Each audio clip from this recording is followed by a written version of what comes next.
2024 లేదా 25లో డిగ్రీ లేదా బీటెక్ చదివారా? సాఫ్ట్‌వేర్ జాబ్ కోసం ఎదురు చూస్తున్నారా? అయితే కోడ్ జ్ఞాన్ 100 డేస్ కోర్సులో చేరండి. జాబ్ సాధించండి. Hello sir. హలో అండి. ఆఫ్ క్యాంపస్‌లో స్టూడెంట్స్ ఏదైనా జాబ్ క్రాక్ చేయాలి అనంటే ఖచ్చితంగా తెలుసుకోవాల్సినటువంటి విషయాలేంటి సార్? ఎందుకంటే ఇవాళ గుంపులుగా వచ్చేస్తున్నారు అవును. స్టూడెంట్స్. అవును. లిటరల్లీ చెప్పాలంటే ఏఐ వచ్చేసిన తర్వాత కాంపిటీషన్ హై ఉంది.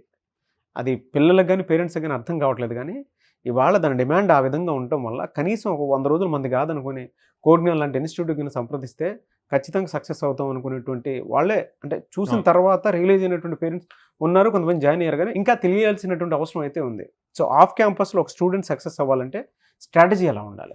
సో ఒక్కసారి వాళ్ళు కాలేజ్ నుంచి పాస్ అవుట్ అయ్యి బయటికి వచ్చేసారు అంటే అక్కడి నుంచి జరిగే డ్రైవ్స్ అన్ని మాక్సిమం ఆఫ్ క్యాంపస్ జరుగుతూ ఉంటాయండి. అవును. సో ఎప్పుడైతే ఆఫ్ క్యాంపస్ అని చెప్పి అంటారో ఆ టైంలో వీళ్ళతో పాటు లైక్ బయట డిఫరెంట్ ప్లేసెస్ నుంచి కూడా స్టూడెంట్స్ అటెండ్ అవుతూ ఉంటారు.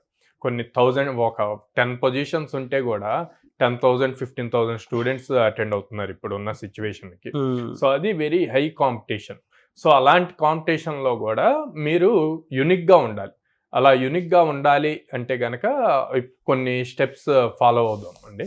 ఓకే. సో దానికి ఫస్ట్ అంటే ఎవరైతే పాస్ అవుట్ అవుతున్నారో కాలేజ్లో ఎక్కువ పర్సంటేజెస్ ఉండి 75% 80% ఇట్లాంటివి ఉన్నవాళ్ళు ఫస్ట్ తెలుసుకోవాల్సింది ఏంటంటే మీ దగ్గర ఉంది థియరిటికల్ సబ్జెక్ట్, కావాల్సింది ప్రాక్టికల్ నాలెడ్జ్.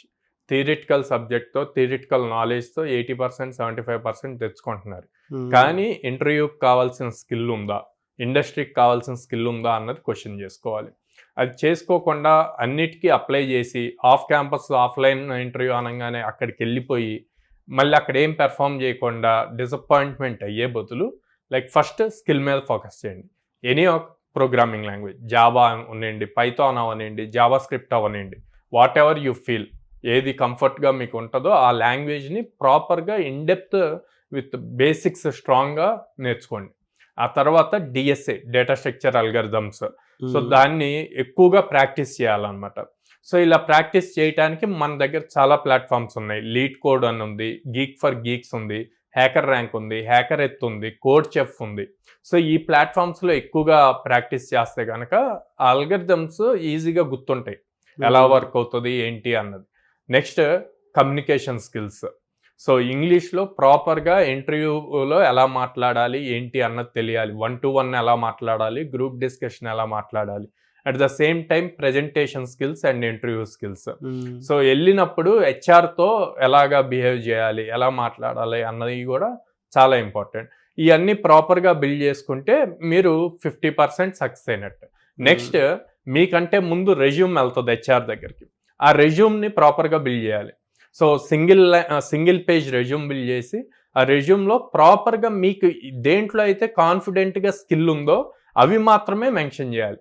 అట్లా కాకుండా నేను బీటెక్లో 64 సబ్జెక్ట్స్ చదివానని చెప్పి 64 సబ్జెక్ట్స్ మెన్షన్ చేశారు అంటే మీ చేతులారా మీరే మిస్ చేసుకున్నట్టు interview.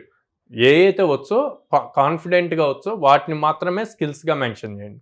At the same time చాలా మంది చేసే మిస్టేక్ ఏంటంటే అండి, రెజ్యూమ్ని డాక్యుమెంట్ ఫార్మెట్లో పంపిస్తారు. రెజ్యూమ్ ఎప్పుడు కూడా పీడిఎఫ్ ఫార్మెట్లో వెళ్ళాలి. ఓకే, అప్లై చేసేటప్పుడు. సో రెజ్యూమ్ని ఎప్పుడు సేవ్ చేసేటప్పుడు పీడిఎఫ్ ఫార్మెట్లో సేవ్ చేసి పీడిఎఫ్ ఫార్మెట్లోనే సెండ్ చేయాలన్నమాట. So at the same time మీరు ప్రాజెక్ట్స్ బిల్డ్ చేయాలి. ఉన్న నాలెడ్జ్తో ప్రాజెక్ట్స్ బిల్డ్ చేయాలి. ఆ projects minimum 2 major projects build చేయాలండి. 2 మెయిన్ అప్లికేషన్స్ బిల్డ్ చేసి డిప్లాయ్ చేయాలి. ఎక్కడ డిప్లాయ్ చేస్తారు? AWS కానీ అజ్యూర్ కానీ ఇట్లా క్లౌడ్ ప్లాట్ఫామ్స్లో డిప్లాయ్ చేయాలి. డిప్లాయ్ చేసినప్పుడు వీళ్ళకి ఒక URL వస్తుంది. ఆ URLని తీసుకొచ్చి లింక్డ్ఇన్లో అప్డేట్ చేయాలి. అండ్ లింక్డ్ఇన్ ప్రొఫైల్ ప్రాపర్గా ఎవ్రీడే డైలీగా యాక్టివ్ ఉంచాలి. సో డైలీ ఏం నేర్చుకుంటున్నారు, కొత్తగా ఏం నేర్చుకున్నారు అన్నది 2-3 లైన్స్ రాయాలన్నమాట. సో ఇదంతా అయిపోయింది, అంతా యాక్టివ్ ఉంది. లింక్డ్ఇన్ కూడా ఫిల్ చేశారు అండ్ వాళ్ళు చేసిన ప్రాజెక్ట్ గిట్ హబ్లోకి పుష్ చేశారు. ఓకే, ఇవన్నీ కూడా రెజ్యూమ్లో మెన్షన్ చేశారు. ఇప్పుడు రెజ్యూమ్ హెచ్ఆర్ దగ్గరికి వెళ్ళింది. రెజ్యూమ్ చూసి వావ్ సూపర్ ఉంది ప్రొఫైల్ అని చెప్పి ఇంటర్వ్యూకి కాల్ చేశారు. ఇంటర్వ్యూలో వాళ్ళు చేసిన ప్రాజెక్ట్స్ ఎక్స్ప్లెయిన్ చేయాలి. ఎలా ఎక్స్ప్లెయిన్ చేయాలి? స్టార్ మెథడాలజీలో ఎక్స్ప్లెయిన్ చేయాలి. స్టార్ అన్నది 4 letters, STAR. ఓకే, S అంటే సిచ్యువేషన్, T అంటే టాస్క్, A అంటే అప్లై, R అంటే రిజల్ట్. సింపుల్గా ఈ 4 వేస్లో మీరు ఎంటైర్ మీరు బిల్డ్ చేసిన 2 ప్రాజెక్ట్స్ని ఎలా ఇంప్లిమెంట్ చేస్తారు, ఎక్స్ప్లెయిన్ చేస్తారు. సో అలా ఎక్స్ప్లెయిన్ చేసే ప్రొసీజర్లో ఇంటర్వ్యూయర్కి మీ మీద బాగా కాన్ఫిడెన్స్ రావాలన్నమాట. ఈ 4 మెథడ్స్ యూజ్ చేసి ఎక్స్ప్లెయిన్ చేస్తున్నప్పుడు ఓకే చాలా ఇన్డెప్త్ తిని నేర్చుకున్నాడు, తిన దగ్గర ఎక్సలెంట్ స్కిల్ ఉంది అంటే తను ఇంకా తిరిగి మిమ్మల్ని క్వశ్చన్ చేయలేనంత విధంగా మీరు ఇన్డెప్త్గా ఎక్స్ప్లెయిన్ చేయగలరు. ఓకే, స్టార్ కాన్సెప్ట్ యూజ్ చేసి situation, task, apply, result. Okay, so ఇలా చేసినప్పుడు ఎంత కాంపిటీషన్ ఉన్నా సరే మీరు యూనిక్గా ఉంటారు, ఖచ్చితంగా జాబ్ క్రాక్ చేస్తారు. Very good information sir. Anyways thank you అండి, thank you so much Sairam garu. Thank you అండి.